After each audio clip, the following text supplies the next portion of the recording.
Hello, કેમ છો વિદ્યાર્થી મિત્રો? આજે આપણે વાત કરશું 11th સ્ટાન્ડર્ડ અને GSEB એટલે કે ગુજરાત બોર્ડ અને ઇંગ્લિશ એઝ અ સેકન્ડ લેંગ્વેજની. આજે આપણે ટેક્સ્ટ બુક શરૂ કરી રહ્યા છીએ ત્યારે પહેલા યુનિટ એનું ફર્સ્ટ રીડ એની આજે આપણે ચર્ચા કરવાના છીએ. તો તમે જ્યારે આ વિડીયોને જુઓ ત્યારે તમારી પાસે કેટલીક ઇસેન્શિયલ વસ્તુઓ હોવી જોઈએ. તમને ખ્યાલ જ છે, દાખલા તરીકે text book itself, text book પોતે જ હોવી જોઈએ, સાથે પેન અથવા તો પેન્સિલ હોવી જોઈએ. જ્યારે પણ આપણે વર્ચ્યુઅલી મળીએ છીએ અને આમ પણ પહેલી વાર જ મળીએ છીએ, એટલા માટે જ્યારે પણ યુનિટ ચાલતો હોય અને કોઈ એવો સ્પેલિંગ આવે કે જેનો તમને અર્થ નોટ ડાઉન કરવાનો થાય તો તમે ટેક્સ્ટ બુકની અંદર પેન્સિલથી અથવા પેનથી કરી શકો, બીજી કોઈ બાબતો નોટ કરી શકો. તો આપણે શરૂ કરીએ પહેલો યુનિટ, બીજી કોઈ આડી અવળી વાતો ન કરતા. બહુ મસ્ત યુનિટ છે. ટાઇટલ શું છે યુનિટનું? The journey of my life from earth two Everest. મારા જીવનની યાત્રા ક્યાંથી? તો કે ફ્રોમ અર્થ, અર્થથી લઈને ક્યાં સુધીની? એવરેસ્ટ સુધીની. સરસ મજાનો આ ઓટોબાયોગ્રાફિકલ યુનિટ છે. હવે આ ઓટોબાયોગ્રાફિકલ યુનિટ એટલે શું એ જોઈએ પહેલાં આ કોની વાત છે એની આપણે ચર્ચા કરીએ છીએ. આજે આપણે આ વાત કરવાના છીએ અરુણિમા સિન્હાની. આ અરુણિમા સિન્હા કોણ છે? બાજુમાં એનું પિક્ચર આપ્યું છે અરુણિમા સિન્હાનું. કદાચ તમે એને ઓળખતા હશો, ખબર નહીં ઓળખો છો કે નહીં, પરંતુ આજે આપણે સરસ રીતે એને ઓળખશું. કેટલીક બાબતો આપણે ટેક્સ્ટ બુક શરૂ કરીએ પહેલાં એના વિશેની કેટલીક ઇસેન્શિયલ બાબતો છે એની ચર્ચા કરીએ. તો કે છે Arunima Sinha is an Indian mountain climber and sports women. Arunima Sinha છે માઉન્ટેન ક્લાઇમ્બર છે અથવા તો માઉન્ટેનર છે. એ ગુજરાતીમાં આપણે એને કહીએ પર્વતારોહી. એનું કામ શું છે તો કે અલગ અલગ ઊંચા પર્વતોને ચઢે છે અને સાથે સાથે સ્પોર્ટ્સ વિમેન પણ છે. પહેલાં એ વોલીબોલ પ્લેયર હતી એટલે સ્પોર્ટ્સ વિમેન છે. She is a 7-time Indian volleyball player mountaineer અને 7 વખત એ ઇન્ડિયન વોલીબોલ પ્લેયર રહી ચૂકી છે ટીમની અંદર અને સાથે માઉન્ટેનર તો છે જ. World's first female amputee to scale Mount Everest. એ પહેલી વિશ્વની એવી એમ્પ્યુટી છે જેણે માઉન્ટ એવરેસ્ટ સ્કેલ કર્યો. એમ્પ્યુટી એટલે શું તો કે હેન્ડીકેપ પર્સન. તો પહેલી એવી વિશ્વની એમ્પ્યુટી છે, અપંગ વ્યક્તિ છે જેમણે માઉન્ટ એવરેસ્ટ સર કર્યો. બોર્ન, એમનો જન્મ ક્યારે થયો હતો તો કે 20th જુલાઈ 1988 અને 32 વર્ષની આજે એની ઉંમર છે. 20મી જુલાઈ 1988માં એમનો જન્મ થયો હતો. તો આવી અરુણિમા સિન્હાની આજે આપણે વાત કરવાના છીએ. તમને દેખાય છે આ પિક્ચર છે એવરેસ્ટનું અને અરુણિમા સિન્હા પાસે છે. બે શબ્દો મેં લખ્યા છે, ઓટોબાયોગ્રાફી અને બાયોગ્રાફી. આ શબ્દોનું મેં ડિસેક્શન કર્યું છે. એક શબ્દ છે ઓટોબાયોગ્રાફી, એ એક આખો જ શબ્દ છે. એમાંથી મેં 3 શબ્દો અલગ કર્યા છે, ઓટો, બાયો અને ગ્રાફી. અને બીજો શબ્દ છે બાયોગ્રાફી, એમાંથી મેં 2 શબ્દોને અલગ કર્યા છે અને એ છે બાયોગ્રાફી. આ ઓટોબાયોગ્રાફી એટલે શું? ઓટોબાયોગ્રાફીનું શુદ્ધ ગુજરાતી થાય આત્મકથા.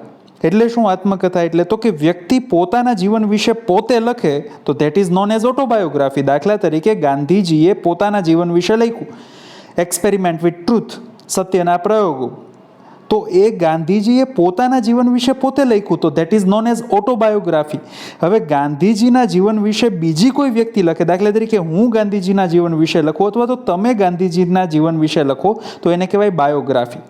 ઓટો એટલે શું થાય તો કે ઓટો એટલે થાય સેલ્ફ, જાતે. બાયો એટલે શું થાય તો કે લાઈફ, જીવન. અને ગ્રાફી એટલે શું થાય તો કે ગ્રાફી ઇઝ રિલેટેડ વિથ રાઇટિંગ, એ લખવા સાથે સંલગ્ન છે. જ્યાં પણ ગ્રાફ શબ્દ આવે ને મતલબ કે it is related with writing. દાખલા તરીકે હું તમને એમ કહું કે તમે ગ્રાફ છે, ગ્રાફ મેથ્સની અંદર ગ્રાફ યુઝ કર્યો હશે. આ ગ્રાફનું ગુજરાતી તમે શું કરો છો? આલેખ. તો આવ્યું કે નહીં? લેખ. પછી બીજો હું એક શબ્દ કહું તમને.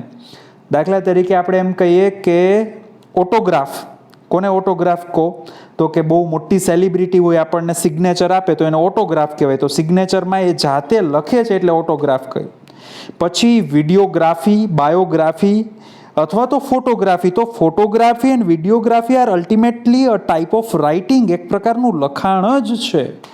તો ઓટોબાયોગ્રાફી, ઓટો એટલે સેલ્ફ, બાયો એટલે પોતાના જીવન, લાઈફ, અને ગ્રાફી એટલે લખવું. તો વ્યક્તિ પોતાના જીવન વિશે પોતે લખે તો ઓટોબાયોગ્રાફી કહેવાય. તો આપણે આજે જે યુનિટ ભણવાના છીએ, જર્ની ઓફ માય લાઈફ, મારા જીવનની યાત્રા, આ શું છે, કેવા પ્રકારનો યુનિટ છે? તો કે it is an autobiographical event, autobiographical article. આ ઓટોબાયોગ્રાફિકલ આર્ટિકલ છે, મતલબ કે અરુણિમાએ પોતે પોતાના જીવન વિશે લખ્યું છે. આપણે શું ભણવાનું છે? તો કે અરુણિમાની લાઈફ સ્ટ્રગલ છે એ ભણવાનું છે. તો આ કેવા પ્રકારનો યુનિટ થયો? ઓટોબાયોગ્રાફી. તો આપણે યુનિટ શરૂ કરીએ એ પહેલાં યુનિટની શરૂઆતમાં આપણને કેટલાક સ્પેલિંગ્સ આવડતા હોવા જોઈએ જે યુનિટમાં યુઝ થયા છે. તો તમારો યુનિટ પૂરો થાય ત્યારે યુનિટ પૂરો થાય ગ્લોસરી આપી છે, એ ગ્લોસરીને આપણે એક વખત જોઈ લઈએ.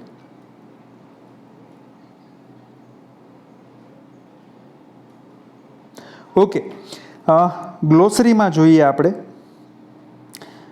પહેલો શબ્દ છે આર્ટિફિશિયલ. આર્ટિફિશિયલ એટલે શું થાય?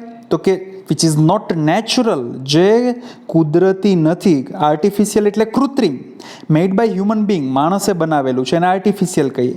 પછી છે સ્પિરિટ. સ્પિરિટ એટલે શું થાય? જુસ્સો, ઇનર સ્ટ્રેન્થ, આંતરિક શક્તિ, અથવા તો સ્ટ્રેન્થ ઓફ માઇન્ડ, મનની શક્તિ, અથવા તો કેરેક્ટર, આપણું પાત્ર, અથવા તો કરેજ, હિંમત. એના પછી શબ્દ છે માઉન્ટેનર. માઉન્ટેનર એટલે શું થાય? અ માઉન્ટેન ક્લાઇમ્બર, પર્વતારોહક. પછી છે ઇન્સ્પિરેશન.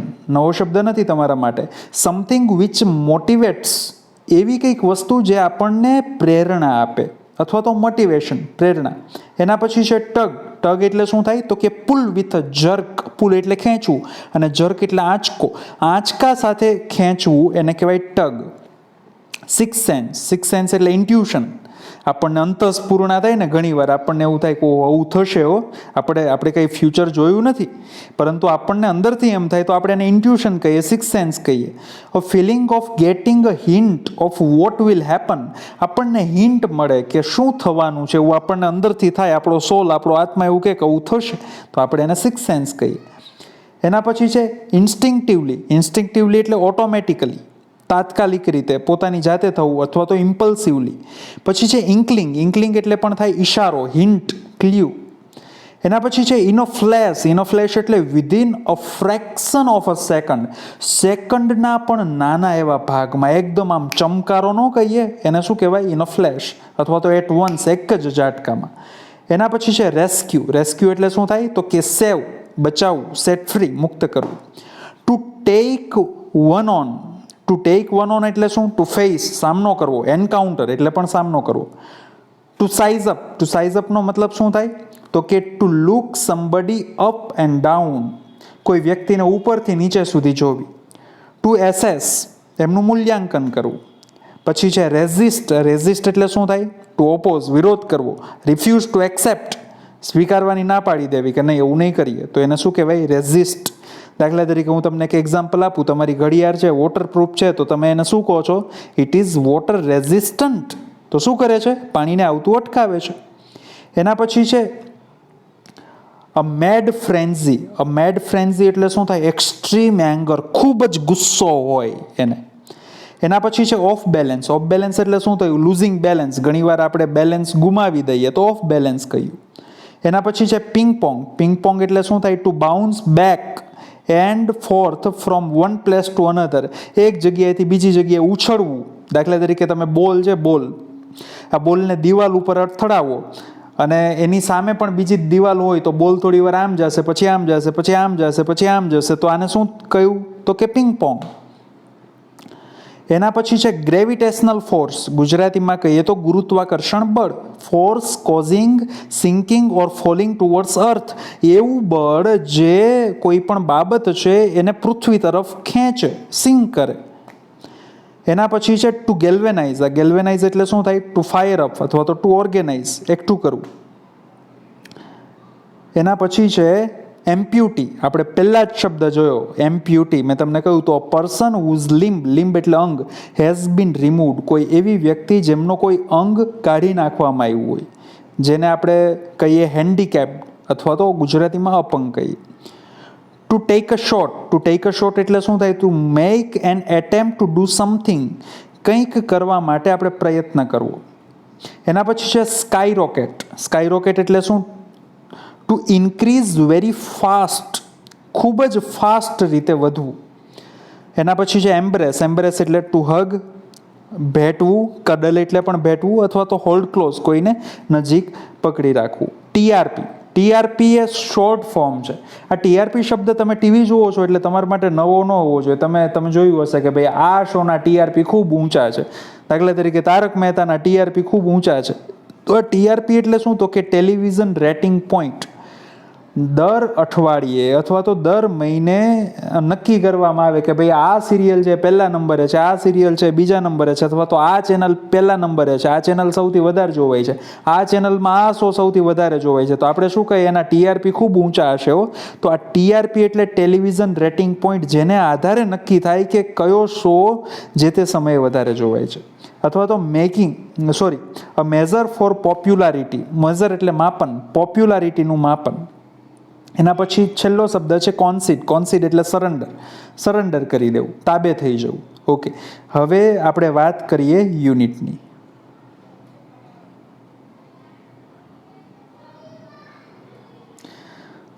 તમારી ટેક્સ્ટ બુક છે એ જ છે, વર્ચ્યુઅલ ટેક્સ્ટ બુક સમજવાની છે.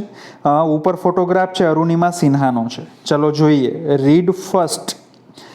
Journey of my life from earth two Everest. મારા જીવનની યાત્રા ક્યાંથી, પૃથ્વીથી લઈને ક્યાં સુધી? એવરેસ્ટ સુધીની. તમને ખબર હશે કે Everest is the highest mountain peak of the world. વિશ્વનું સૌથી ઊંચામાં ઊંચું કોઈ પર્વત શિખર હોય સાહેબ તો એવરેસ્ટ છે. એવરેસ્ટ છે એ અત્યારે ક્યાં છે? તો કે નેપાળની અંદર છે. તો ભારતનું સૌથી ઊંચામાં ઊંચું પર્વત શિખર કયું? તો કહેવાય છે ભારતનું સૌથી ઊંચામાં ઊંચું પર્વત શિખર છે એ કાંચનજંગા છે. તમે 12થમાં આવશો એટલે પહેલા જ યુનિટનું બીજું રીડ છે, કાંચનજંગાને રિલેટેડ પોએમ છે, ત્યારે આપણે જોશું. પરંતુ એવરેસ્ટ છે એ વિશ્વનું સૌથી ઊંચામાં ઊંચું પર્વત શિખર છે. તો મારા જીવનની યાત્રા અર્થથી લઈને એવરેસ્ટ સુધીની વિશ્વનું સૌથી ઊંચામાં ઊંચું પર્વત શિખરને સર કરવાની વાત છે. આપણે સામાન્ય ગિરનાર જવું હોય તો પણ કેટલી બધી તૈયારી કરતા હોય કે ઓહ કાલે તમારે ગિરનાર જવાનું છે, થેપલા બનાવીએ ને પેલા ખાખરા લઈએ ને સાથે અથાણું લઈએ ને પછી ચડીને આવીને તો 2 દિવસ તો સ્કૂલે ન જાય કે ઓહ આજે તો હું બહુ થાકી ગયો છું. તો આ તો એવરેસ્ટ ચડવાની વાત છે સાહેબ. બહુ સરસ મજાનો યુનિટ છે, એકદમ ઇન્સ્પિરેશનલ યુનિટ છે, કંઈક જાણવા મળે એવું છે. શરૂઆતનો આ પેરેગ્રાફ છે એ અરુણિમા સિન્હા વિશેનું ઇન્ટ્રોડક્શન છે. એટલે આ પેરેગ્રાફ અરુણિમાએ પોતે નથી લખ્યો, પછી આગળ જે છે એ અરુણિમા પોતે લખે છે. એટલે આપણે આ યુનિટને ઓટોબાયોગ્રાફિકલ યુનિટ કહ્યો છે. જોઈએ unit. Arunima Sinha was a national level volleyball player. કોણ છે અરુણિમા સિન્હા? તો કે નેશનલ લેવલની વોલીબોલ પ્લેયર છે. When she was travelling on a train. હવે એક વખત તેણી શું કરતી હતી? તો કે she was travelling on a train. એ ટ્રેનમાં ટ્રાવેલ કરતી હતી. સમ ઠગ્સ. ઠગ એટલે ચોર લોકો, લૂંટારૂ લોકો, ટપોરી લોકો. Some thugs tried to snatch her golden chain. કેટલાક ઠગ લોકો છે એ ટ્રાય કરે છે ટુ સ્નેચ. સ્નેચ એટલે થાય પુલ વિથ અ જર્ક, આંચકા સાથે ખેંચવું. હવે એ ટ્રેનમાં ટ્રાવેલ કરતી હતી તો એમણે ચેઇન પહેર્યો હશે તો કેટલાક ચોર લોકો છે એ એનો ગોલ્ડન ચેઇન, સોનાનો ચેઇન છે એ ખેંચવાની કોશિશ કરે છે. શી ફોટ બેક. તો એ તો સ્પોર્ટ્સ પર્સન છે સાહેબ, એ તાબે નથી થઈ જતી, સરેન્ડર નથી કરતી કે લઈ જાઓ મને જવા દો, એવું નથી કરતી. She is a real fighter. She fought back. એમની સામે લડે છે. But was thrown out of a speeding train. તમે કલ્પના તો કરો સાહેબ, ચાલુ ટ્રેને એને ફેંકી દેવામાં આવે છે. And lost her left leg. અને શું કરે છે? તો કે પોતાનો લેફ્ટ લેગ છે એ ગુમાવી દે છે.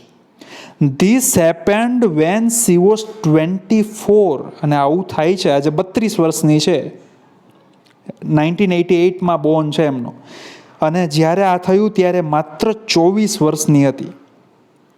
હાવેવર, જોકે this accident never affected Har spirit. આ એક્સિડન્ટ થયો એનાથી એની સ્પિરિટ, એનો જુસ્સો છે એને કંઈ અફેક્ટ ન થયો, એને કંઈ અસર ન થઈ. At All India institute of medical Sciences Delhi. બહુ આપણા દેશની એકદમ નામચીન મેડિકલ ઇન્સ્ટિટ્યૂટ છે. અને અત્યારે તો આનું નામ, આ કોરોનાના સમયમાં આનું નામ તમે સાંભળ્યું જ હશે, એઇમ્સ જેને આપણે કહીએ ટૂંકમાં. આ ન્યૂ દિલ્હીની અંદર એઇમ્સમાં એને એડમિટ કરવામાં આવી.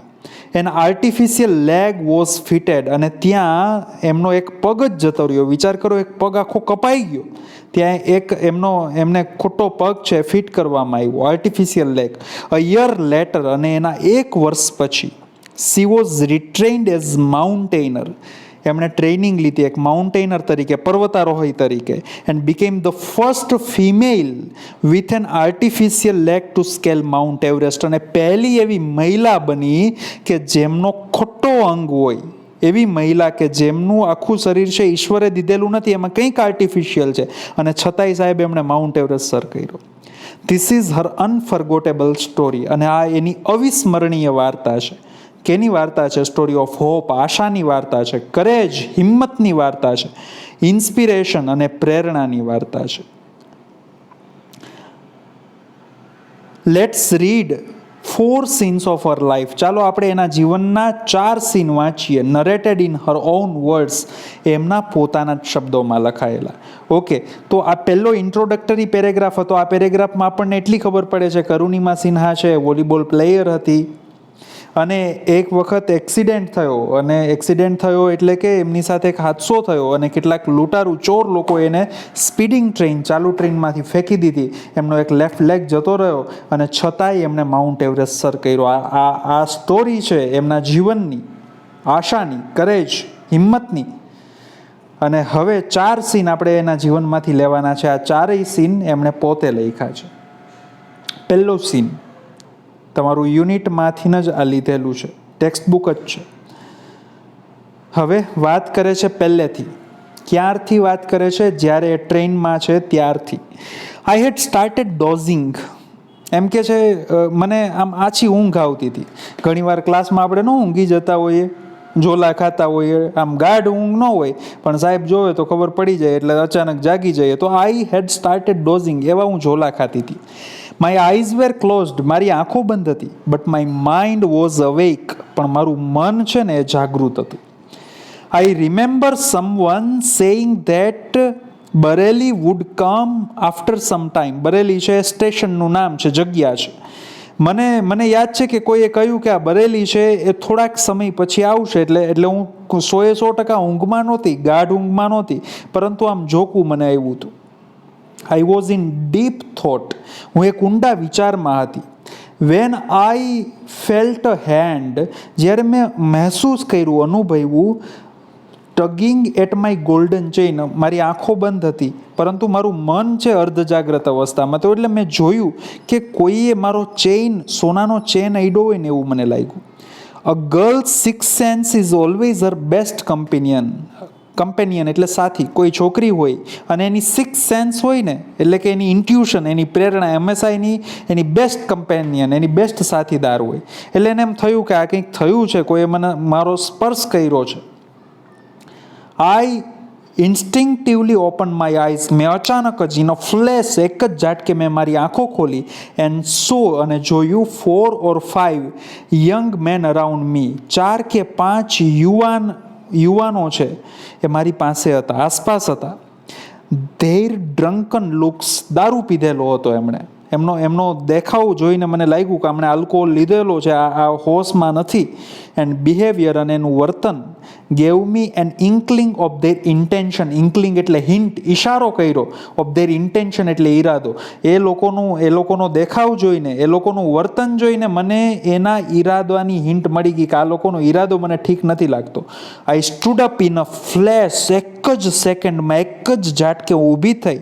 Two tell them that I had no intentions of parting with my chain. અને હું એને કહેવા માટે ઊભી થઈ કે એમને પણ ઈશારો મળે કે મારો કોઈ, આઈ હેડ નો ઇન્ટેન્શન એટલે થાય ઈરાદો, of parting with my chain, મારો આ મારી સોનાની ચેઇનથી અલગ થવાનો ઈરાદો નથી. એટલે હું એને તાબે નહોતી થવાની કંઈ.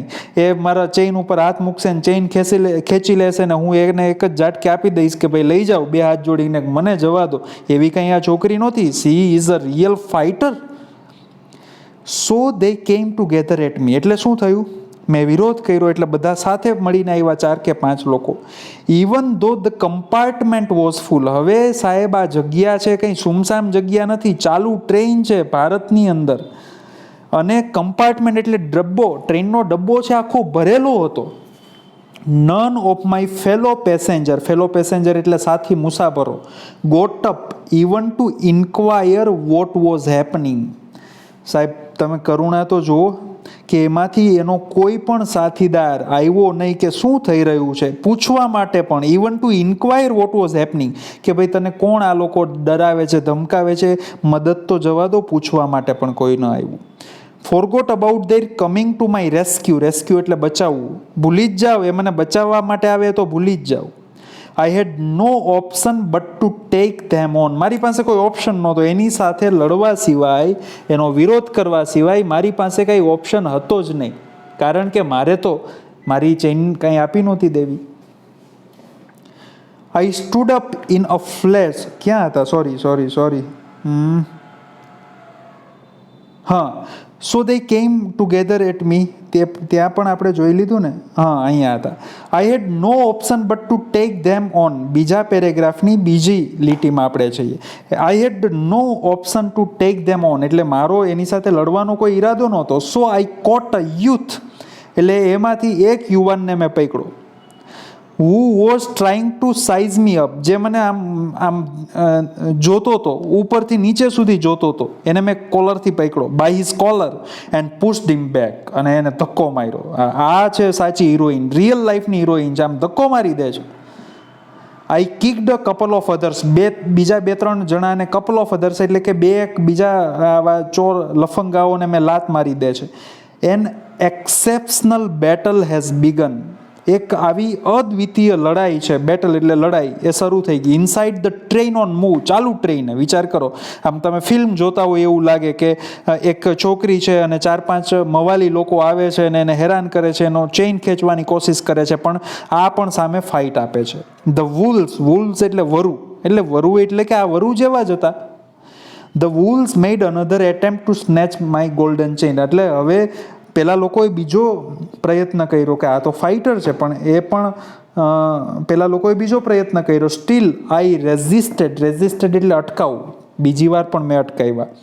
Until one of them driven by a frenzy, એમાંથી એક હતો ગાંડા જેવો, એમાં એટલું બળ હતું કે ગેવ મી એન એક્સ્ટ્રા હાર્ડ કિક, એમણે જોરથી મને લાત મારી. એક્સ્ટ્રા હાર્ડ એટલે જોરથી, કિક એટલે લાત મારી. યુઝિંગ ઓલ હિઝ ફોર્સ, એનું જેટલું પણ બળ હતું એ બધા બળનો ઉપયોગ કરીને. ઓફ બેલેન્સ, હવે શું થયું, સ્વાભાવિક રીતે આ તો એક છે, પેલા તો 5 લોકો ફાઇટ, એની સામે 5 લોકો લડવાવાળા છે, અને એમાંથી એકે જોરથી લાત મારી એટલે અરુણિમા સિન્હા છે એનું બેલેન્સ જતું રહ્યું.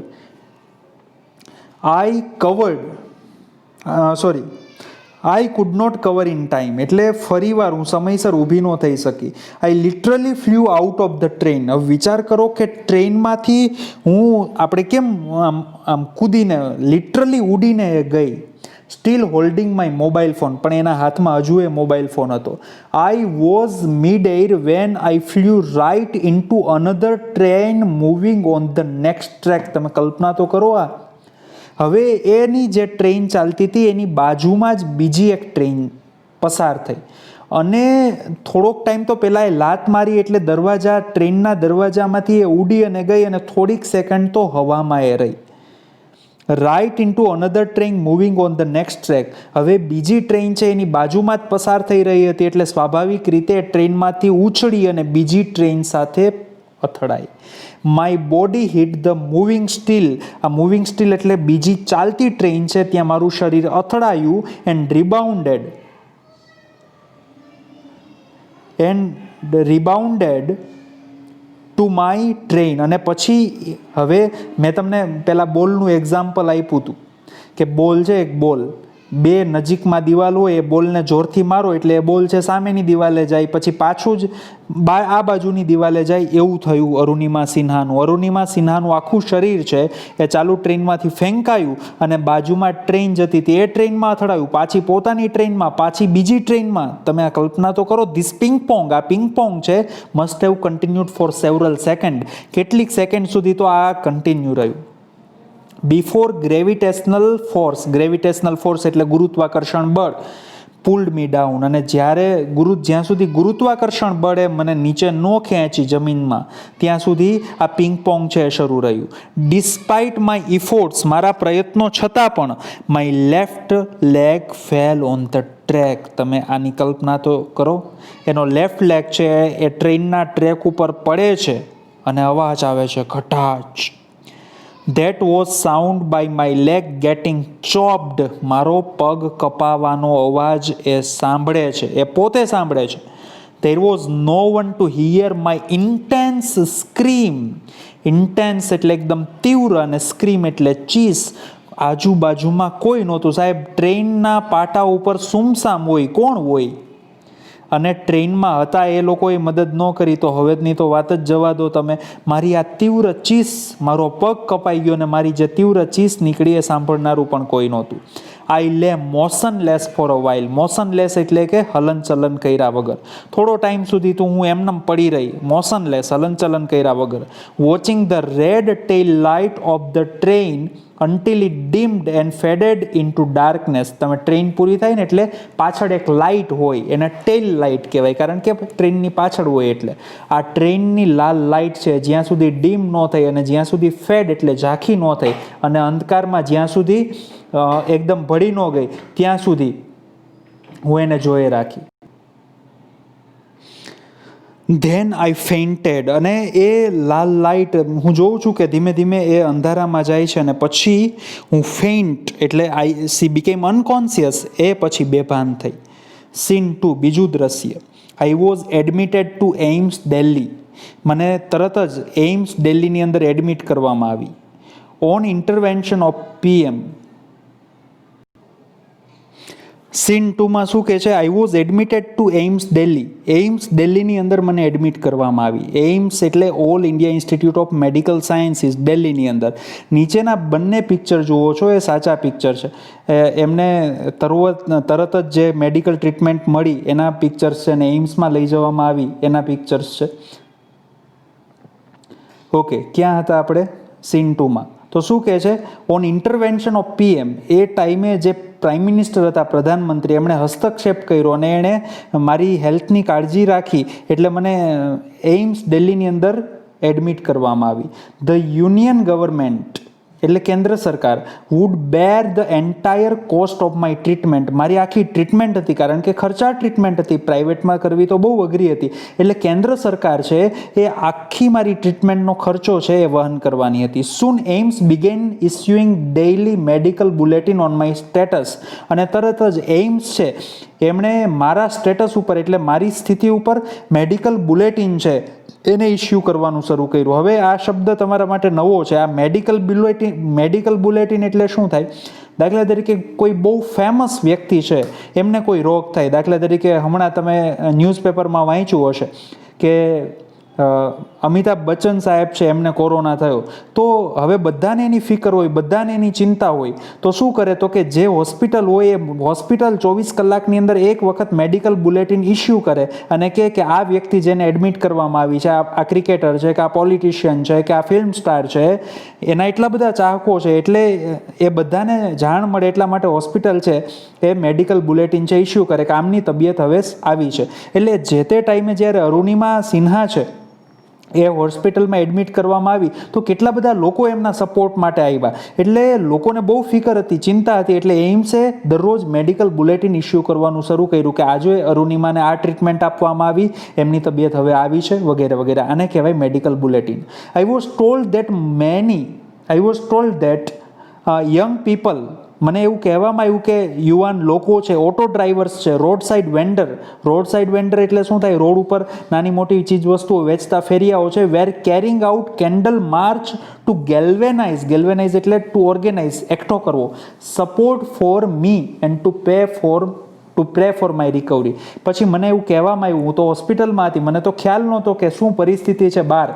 એટલે મને એવું કહેવામાં આવ્યું કે કેટલા બધા યુવાન લોકો છે, ઓટો ડ્રાઈવર્સ છે, રોડ સાઇડ વેન્ડર્સ એટલે રોડ ઉપરના ફેરિયાઓ છે, એ બધાએ મારા માટે કેન્ડલ માર્ચ કાઢી, મીણબત્તી લઈને આગળ આવ્યા કે અરુણિમાને ઇન્સાફ મળે, એને સારી ટ્રીટમેન્ટ મળે, એમની પ્રાર્થના કરવા માટે શું કે કેન્ડલ માર્ચ કાઢી to galvanise support for me, મારા માટે સપોર્ટ એકઠો કરવા માટે, and to pray for my recovery, અને હું જલ્દીથી સાજી થાવ એના માટે પ્રાર્થના કરવા માટે કેટલા બધા લોકો આગળ આવ્યા, સામાન્ય લોકો, યુવાન લોકો, ઓટો ડ્રાઈવર્સ, રોડ ઉપરના ફેરિયાઓ પણ. With the help of the best and latest technology gradually, અને ધીમે ધીમે with the help of the best and latest technology gradually, અને ધીમે ધીમે છે એ સારામાં સારી ટેકનોલોજીની મદદ વડે અરુણિમા છે I started responding to treatment, Arunima છે એ ધીમે ધીમે જે ટ્રીટમેન્ટ આપવામાં આવી એને રિસ્પોન્ડ કરતી થઈ.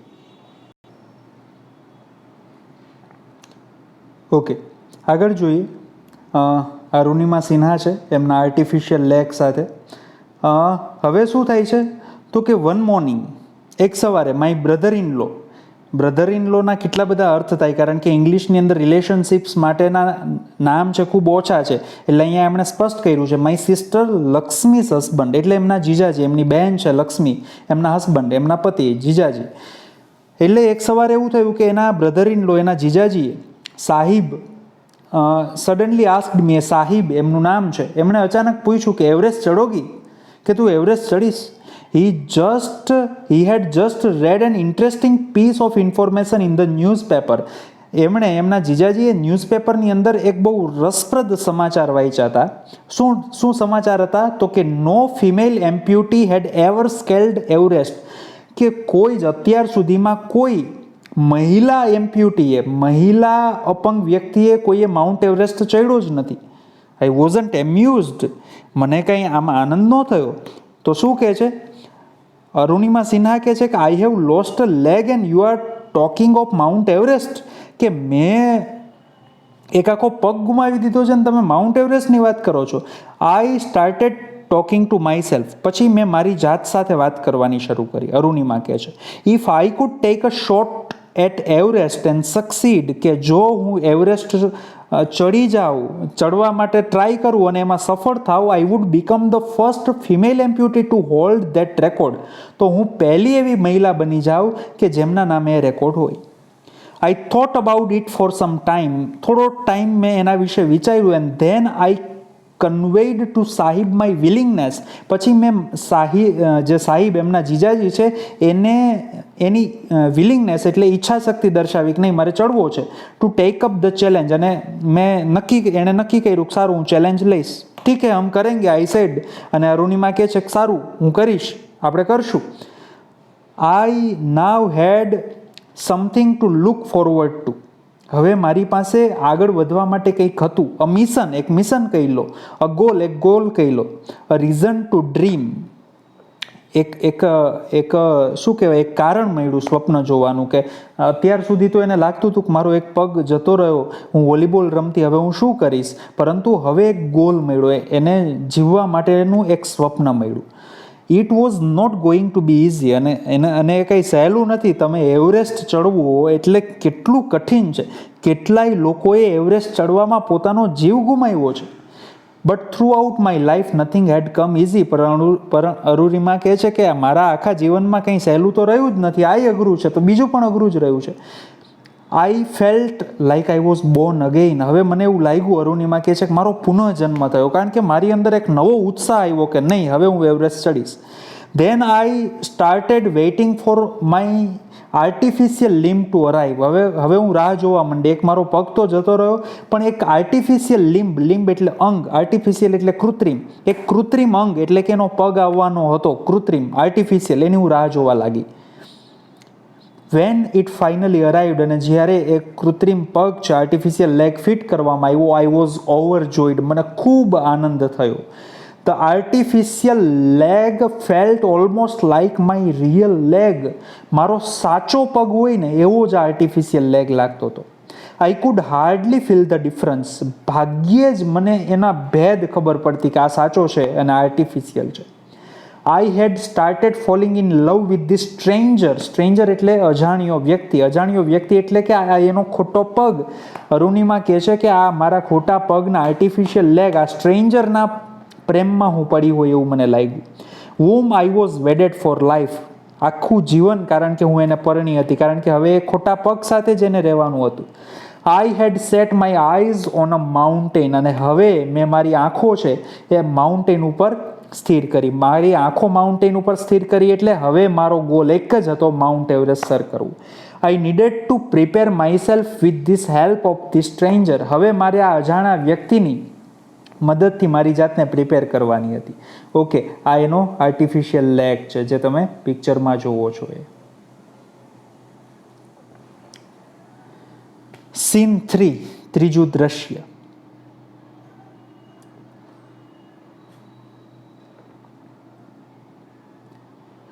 ઓન 28 ફેબ્રુઆરી 2012, 2012ની 28મી ફેબ્રુઆરીએ, almost a year after I was pushed out of the train, મને ટ્રેનમાંથી ફેંકવામાં આવી હતી, એને લગભગ 1 વર્ષ થયું. એ દિવસે I set out for training institute set by Bachendri Pal near Uttarkashi. ઉત્તરકાશીમાં બેચેન્દ્રી પાલે એક ટ્રેનિંગ ઇન્સ્ટિટ્યૂટ, શેનું ટ્રેનિંગ ઇન્સ્ટિટ્યૂટ? માઉન્ટેનરિંગ માટેનું સેટ કર્યું હતું. હવે ત્યાં મારે જવાનું હતું. આ કોણ છે? બેચેન્દ્રી પાલ. નીચે મેં પિક્ચર લીધું છે. બેચેન્દ્રી પાલ છે પહેલી ભારતીય મહિલા છે કે જેમણે માઉન્ટ એવરેસ્ટ સર કર્યો. વિશ્વની કોણ એવી વ્યક્તિ છે જેમણે પહેલા માઉન્ટ એવરેસ્ટ સર કર્યો? Edmund Hillary. Edmund Hillary was the first person to scale Mount Everest. Edmund Hillary છે પહેલા એવા વ્યક્તિ કે જેમણે માઉન્ટ એવરેસ્ટ સર કર્યો. તો પહેલા ભારતીય કોણ? તો એમનું નામ છે શેરપા તેનસિંગ. એ અને એડમંડ હિલેરી બંને સાથે જ ગયા હતા.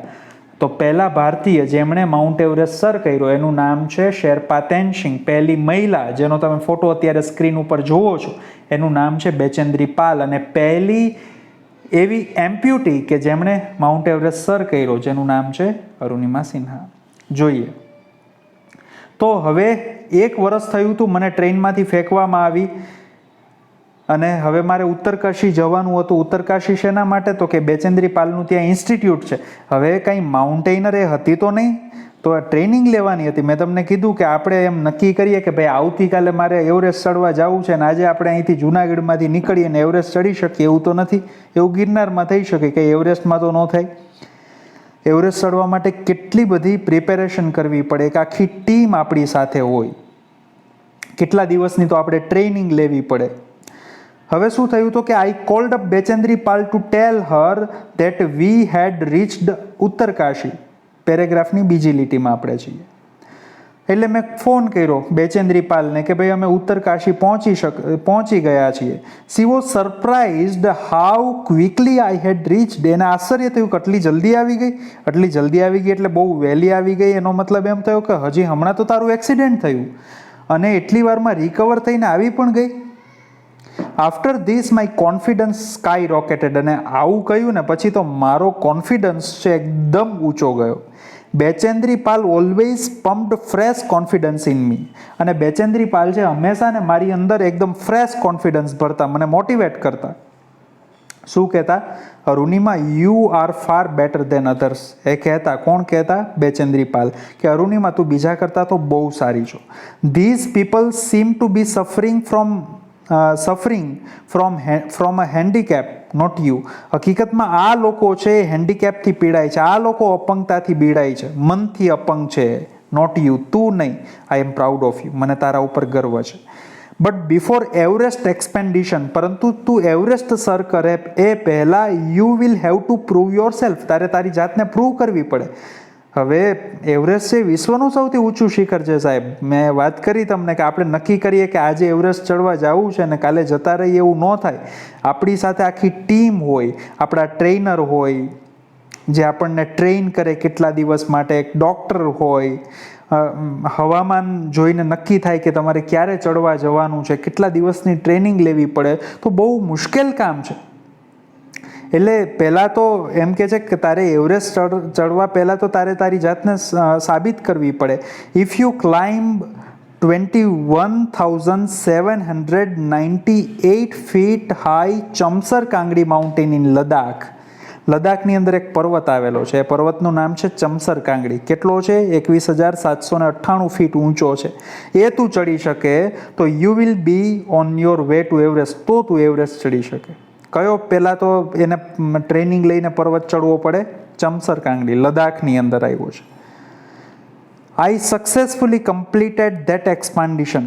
આ ચમસર કાંગડી શું છે હું બતાવું તમને. પાછા આ સ્લાઇડ ઉપર આવીએ. આ પર્વત છે એ છે ચમસર કાંગડી. અરુણિમા સિન્હાને બેચેન્દ્રી પાલે કહ્યું હતું કે પહેલાં તો તારે આ પર્વત ચરવો પડે પછી તું એવરેસ્ટ ઉપર જઈ શકે. ઓકે, પાછા બીજા પેરેગ્રાફમાં આવીએ સીન 2ના. I successfully completed that expedition. મેં સફળતાપૂર્વક એ ચઢાણ પૂરું કર્યું. By the way we reached base camp situated at 18,000 feet, અને 18,000 ફીટની ઊંચાઈ ઉપર જે બેઝ કેમ્પ હતો ત્યાં અમે પહોંચ્યા. 16th of 19th member of the team had retired. 19 જણા ચડવા ગયા હતા, એમાંથી 16 જણા નીચે મતલબ કે અધવચ્ચે રહી ગયા, રિટાયર્ડ થઈ ગયા, મતલબ કે ન ચડી શક્યા. 3 જ લોકો ચડી શક્યા. એમાંથી બેચેન્દ્રી પાલ એક હતી, અરુણિમા સિન્હા એક હતી. Bachendri Pal greeted me at the base camp, અને ત્યાં બેઝ કેમ્પે બેચેન્દ્રી પાલ હતી, એમણે મને ગ્રીટ કરી, અભિવાદન કર્યું ને કહે છે મેરી શેરની. શું કહે છે? તું તો શેરની સિંહણ જેવી છો. She said and took me in her warm embrace. એવું મને કહે છે અને મને હૂંફથી ભેટે છે. એમ્બ્રેસ એટલે ટુ હગ, કડલ અપ, બેઠું. ઇન ધ ઇવનિંગ, અને સાંજે બેચેન્દ્રી અનાઉન્સ્ડ ધેટ, બેચેન્દ્રી પાલ છે એ અનાઉન્સ કરે છે કે I was finally ready for Everest, કે હવે તું એવરેસ્ટ ચડવા માટે તૈયાર છું. સી ઓલ્સો અસ્યોર્ડ મી, અને મને ખાતરી આપે છે, અસ્યોર એટલે ખાતરી આપવી, that she would talk to the official at Tata Steel for sponsoring my Everest dream, કે ટાટા સ્ટીલ નામની એક કંપની છે એમને વાત કરશે કે એવરેસ્ટ ડ્રીમ છે, આનું એવરેસ્ટ ચડવાનું સ્વપ્ન છે, એને સ્પોન્સર કરવા માટે. આ સ્પોન્સર કરવા એટલે શું? તો કે એવરેસ્ટ ચડવા માટેના પૈસા આપવા. હવે તમે એમ કહેશો કે એવરેસ્ટ ચડવા માટે થોડા પૈસા જોઈએ, તો જોઈએ. એવરેસ્ટ છે અત્યારે ક્યાં આવ્યું છે? નેપાળની અંદર આવ્યું છે. નેપાળની એવરેસ્ટ ચડવા માટેની ત્યાંની ગવર્મેન્ટની અમુક ફીસ છે, અને બાકીનું ટ્રેનિંગનું છે.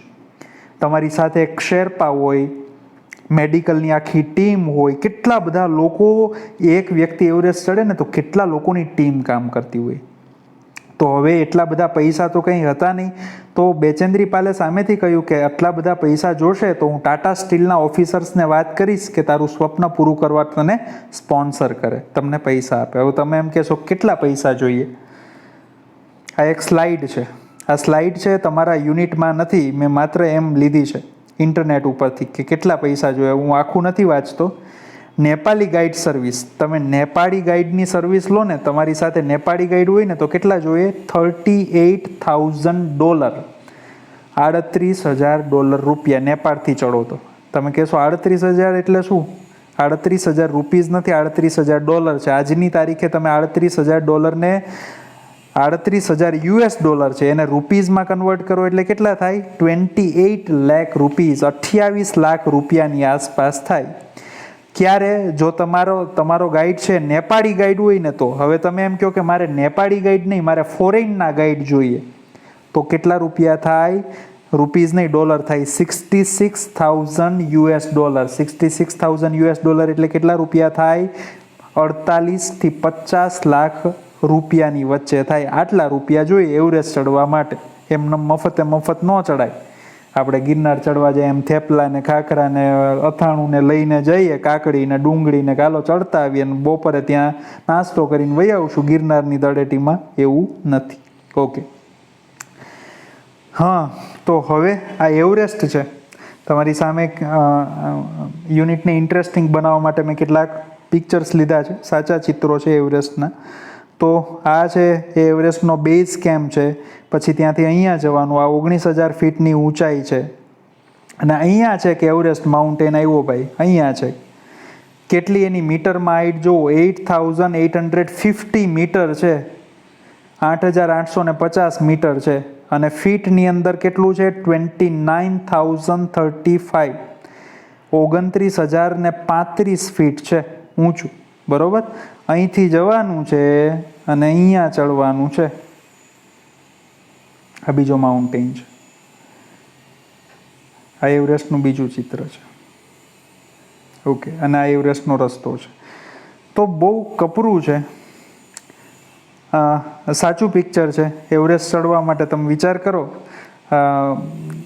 એવરેસ્ટ ચડવો એટલે 12 મહિના તમે એવરેસ્ટ માટે ન જઈ શકો, અમુક પર્ટિક્યુલર મંથમાં જ જઈ શકો. આટલા બધા લોકો છે એવરેસ્ટ ચડે છે, સાચો ફોટો છે. હમણાં છેલ્લા કેટલાક વર્ષોની અંદર નેપાળની ગવર્મેન્ટે બહુ બધી લોકોને પરમિટ આપી એવરેસ્ટ ચડવા માટે, એટલે આટલો ટ્રાફિક જોવા મળ્યો હતો. હમણાંનું જ આ પિક્ચર છે, હમણાંનું એટલે કે છેલ્લા 1-2 વર્ષનું. તમે વિચાર કરો કે કેટલું જોખમી છે આ. બંને બાજુ ખાઈ છે, બંને બાજુ ખાઈ છે, અને પકડવા માટે ત્યાં કંઈ બીજું કંઈ છે પણ નહીં. એવરેસ્ટ ચડવું હોય તો આપણી પાસે કેટલાક સ્પેશિયલ ગિયર હોવા જોઈએ, આવા કપડાં હોવા જોઈએ. તમે જુઓ તો આ બધું ખૂબ એક્સપેન્સિવ છે. તો તમે જોયું હશે કે આ એવરેસ્ટ ચડવા માટે 28-30 લાખથી 50 લાખ સુધી શું કામ એને જોઈએ? તો કે આવી બધી બાબતોને લીધે જોઈએ. ગાઈડ હોય, પછી ઓક્સિજન સિલિન્ડર હોય, એમના સ્પેશિયલ ગિયર, સ્પેશિયલ કપડાં હોય, એટલા માટે આ બધું ખર્ચાળ થાય છે. આપણે જઈએ સીન 4ની અંદર. હવે શું થયું? તો કે હવે એમની પહેલી પરીક્ષા પ્રિલિમિનરી તો પાસ થઈ ગઈ, ચમસર કાંગડી તો ચડાઈ ગયું. હવે એને જવાનું હતું Everest. I arrived at Everest Base Camp on 11th April 2013. 2013ની 11મી એપ્રિલે હું એવરેસ્ટના બેઝ કેમ્પ ઉપર પહોંચી. Exactly 2 years had passed since I was thrown out of the moving train. પેલી ચાલતી ટ્રેનમાંથી મને ફેંકી દેવામાં આવી. એને એક્ઝેક્ટલી કેટલા વર્ષ થયા હતા? તો કે 2 વર્ષ. આગળ યાદ હશે કે 1 વર્ષ થયું ને એક્ઝેક્ટ, એટલે એ ક્યાં આવી? તો કે પેલી માઉન્ટેનરિંગની ઉત્તરકાશી પહોંચી. એટલે એણે 1 વર્ષ ટ્રેનિંગ લીધી. વિચાર કરો, 1 વર્ષ ટ્રેનિંગ લીધી, પછી એવરેસ્ટ ચડવા ગઈ. એટલે 2 વર્ષ પસાર થયા. At the camp nobody seem to know that I had an artificial leg. હવે કેમ્પ ઉપર કોઈને ખબર જ નહોતી કે આનો એક પગ તો ખોટો છે, આર્ટિફિશિયલ છે. વન ડે એક વખત એવું થયું, વાઇલ રિટર્નિંગ, જ્યારે પરત ફરતી હતી ત્યારે, માય લેફ્ટ લેગ ગોટ વેગ. એનો જે લેફ્ટ લેગ જે આર્ટિફિશિયલ હતો એ ભીનો થઈ ગયો વિથ સ્નોને લીધે, બરફને લીધે. Because I had slipped a couple of times, કારણ કે 2 વખત એ સ્લીપ થઈ ગઈ હતી, પડી ગઈ હતી. એટલે શું કહેવાય, on a slippery surface. Slippery એટલે લીસી, આપણે એકદમ સ્લીપ થઈ જાય ને એવી સપાટી હોય એને સ્લીપરી સરફેસ કહેવાય. એટલે એનો પગ ભીનો થઈ ગયો. નેક્સ્ટ મોર્નિંગ, બીજી સવારે, I left the artificial leg in the sun to dry. એટલે આપણે કેમ કપડાં સૂકવવા મૂકીએ, એમ પગ ભીનો થઈ ગયો એટલે સૂકવવા એને બહાર મૂક્યો. કયો? Artificial leg. At that time, અને એ સમયે સમ ફોરેનર્સ રિયલાઇઝડ, કેટલાક ફોરેનર હતા એની ટીમમાં જે એની સાથે સાથે ચડતા હતા, that I had only 1 leg. ત્યારે કેટલાક ફોરેનરને ખબર પડી કે આને તો એક જ પગ છે. આફ્ટર ધેટ માય ટીઆરપી સોડ, અને એ પછી તો મારા ટીઆરપી એટલે કે ટેલિવિઝન રેટિંગ પોઈન્ટ એ ખૂબ ઊંચા ગયા. એટલે કે હું બહુ પોપ્યુલર થઈ. લોકોને મારા પ્રત્યેનું માન ખૂબ વધી ગયું કે આ તો એમ્પ્યુટી છે, હેન્ડીકેપ છે, અને છતાં પણ આટલે સુધી પહોંચી છે. In my final expedition to Sagarmatha. Sagarmatha છે નેપાળી નામ છે.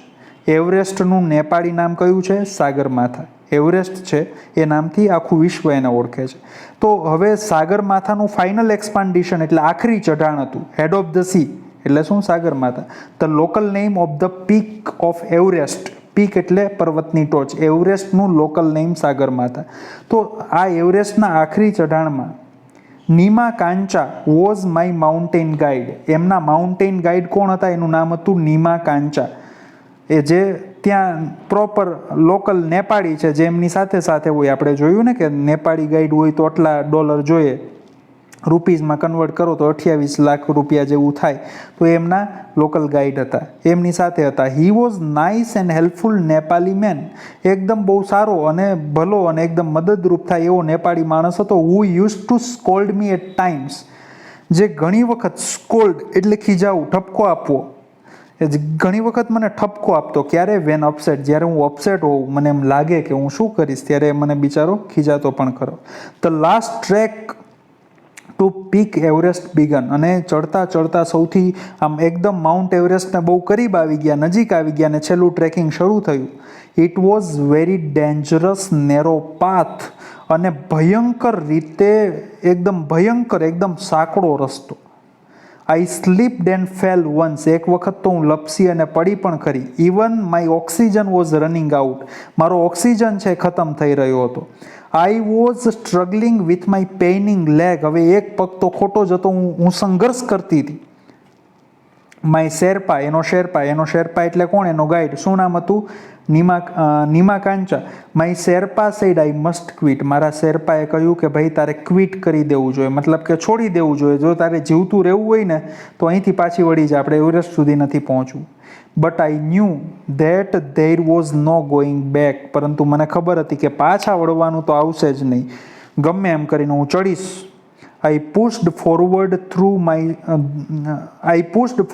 though my Sherpa kept insisting એટલે આગ્રહ કરવો, that I should return. મેં મારી જાતને આગળ ગમે એમ કરીને ધકેલી. જો કે મારો શેરપા આગ્રહ કરીને કહેતો હતો કે ભાઈ પાછી વળ, જીવતું રહેવું હોય તો પાછી વળ, કારણ કે એક બાજુ ઓક્સિજન ખતમ થઈ રહ્યો હતો, એક બાજુ એનો પગ જે ખોટો હતો એ કામ નહોતો કરતો. I have enough oxygen to reach the summit and hoist my country's flag.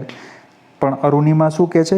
મારી પાસે એટલો ઓક્સિજન તો છે જ કે હું ત્યાં સુધી, સમિટ સુધી એટલે પર્વતની ટોચ સુધી પહોંચી જાઉં અને મારા દેશનો ઝંડો છે એને હોઇસ્ટ કરું, એને લહેરાવું. વોટ હેપન્સ આફ્ટરવર્ડ્સ, કારણ કે વળતી વખતનો ઓક્સિજન તો હતો ને, એ પછી જે બને ડઝન્ટ મેટર એનીમોર, એની મને કંઈ ચિંતા નથી, પછી જે પણ થાય એ, પણ એકવાર ઉપર તો પહોંચવું જ છે. આઈ ટોલ્ડ નીમા કાંચા ફર્મલી, દ્રઢપણે હું મેં કીધું કે મારે જવું તો છે જ. રિમેમ્બર, યાદ રાખજો, none can defeat you until you concede. તમે જ્યાં સુધી કોન્સીડ નથી કરતા, તમે જ્યાં સુધી સરેન્ડર નથી કરતા, તમે જ્યાં સુધી નથી હરતા ને ત્યાં સુધી તમને કોઈ ડિફીટ એટલે હરાવું, તમને કોઈ ન હરાવી શકે. તમે હાર માની લીધી તો જ તમને કોઈ હરાવી શકે, બાકી કોઈ ન હરાવી શકે.